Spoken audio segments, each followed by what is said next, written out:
From the Kia of Chattanooga and Kia of Cleveland locker room, WDEF News 12 presents Touchdown Friday Night, brought to you by your Tennessee Valley Federal Credit Union, Zaxby's, Raw Spirit, and by your Greater Chattanooga Kia dealer. And welcome to the Touchdown Friday Night. I'm Rick Nyman. And I'm Webb Wright. We kick off our coverage tonight in the Owl's Nest for a district showdown between Ottawa and McMinn County. First half winding down in this football game as we go to the videotape.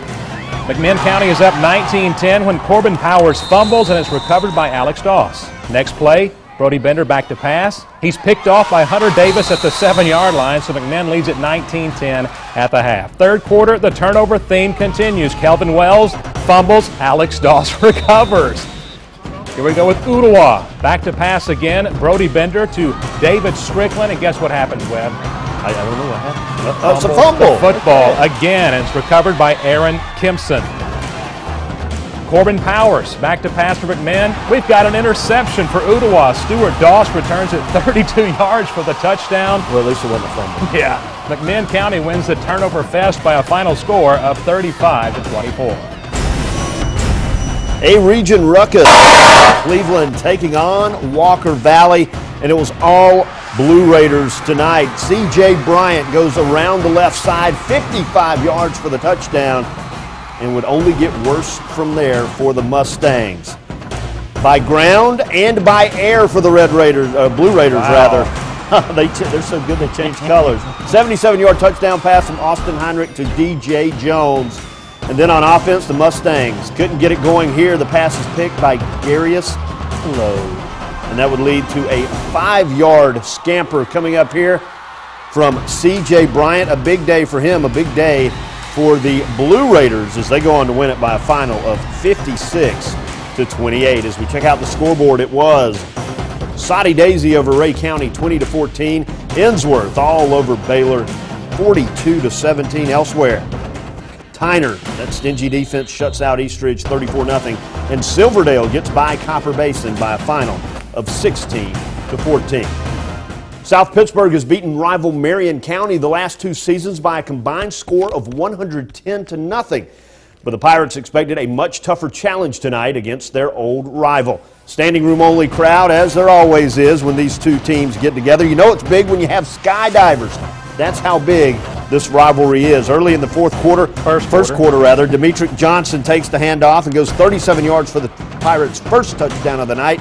The two-point conversion failed, so it's 6-0. Second quarter, this time it's Jawan Langford with the ball for South Pittsburgh. Off to the races. He gets caught at the 2, a 60-yard gain for the Pirates. We've seen Johnson and we've seen Langford tote the rock for South Pitt. Now it's Corbin Hale's turn. He's off to the races, but he's also caught near the goal line. This would be nearly a 70-yard run here. That would set up a Jake Stone touchdown to make it 21-0. The Warriors finally answer back with a big run of their own. This is Blake Zeman, and the Pirates won't get him. A 60-yard touchdown to make it 21-6 at the half.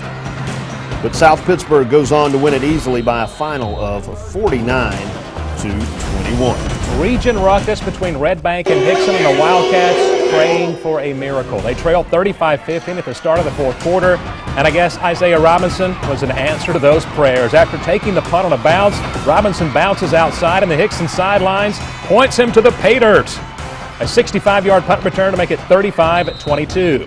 On Red Bank's next possession, it appears that Dylan Bargerstock has recovered a loose ball, but the refs blew the play dead, and Hickson coach Jason Fitzgerald was slightly upset. Hickson finally got the ball again at their own 5, and the Lions' Vincent Gordon almost gets a strip and score, but Hickson pounces on it. Hickson wouldn't give up. Later in the quarter, Alante Novine is leaving the Lions in his dust. How about a 76-yard touchdown run? PAT was no good, so it's 35-28. Hickson gets another score. They get the two-pointer, and they win it by a final score of 36-35. Big win for Hickson tonight. On the scoreboard, Sequatchie County and CCS. Sequatchie County wins by 2. Howard gets their first win of the year as they beat Central 20-14. Elsewhere tonight, Signal Mountain and Grundy County, all Signal, and Meigs County falls to McMinn Central 28-0. Coming up on Touchdown Friday night, Boyd Buchanan puts their new #1 ranking on the line against Grace Academy. Plus, LFO looks to pitch another shutout And with the Hurricanes run wild against Brainerd.